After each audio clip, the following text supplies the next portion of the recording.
কোৰাণখনে হ'ল পৃথিৱীৰ ভিতৰত এখন সৰ্বশ্ৰেষ্ঠ ধৰ্মপুথি। আজাদ আহিল, আজাদ নিলে, ভগৱানৰ অশেষ কৃপা বুলি ধৰি লৈছোঁ।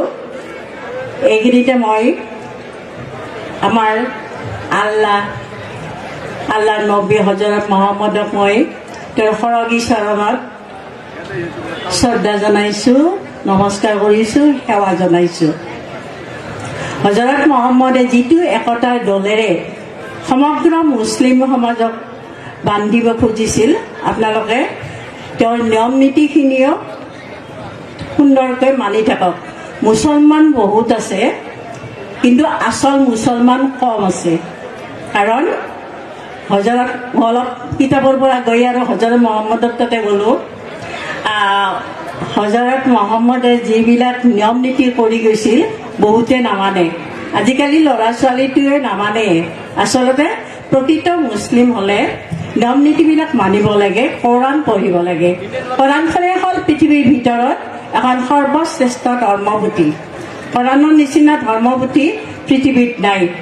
আৰু যদি কোৰাণৰ মতে আৰু সকলো মানুহে যদি কোৰাণ পঢ়িলে হয়, হজৰত মহম্মদক সকলোৱে যদি অধ্যয়ন কৰিলে হয়, মোৰ মতে গোটেই পৃথিৱীৰ মানুহখিনিৰ এটাই জাতি হ'ল হয়, সেইটো হ'ল মুছলিম জাতি। মোৰ ভাৱে এইটো, মোৰ চিন্তা এইটো।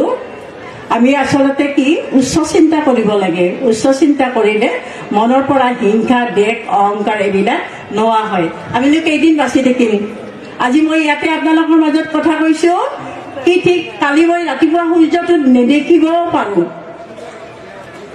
গতিকে মই অহংকাৰ কৰি কিবা লাভ আছে নেকি?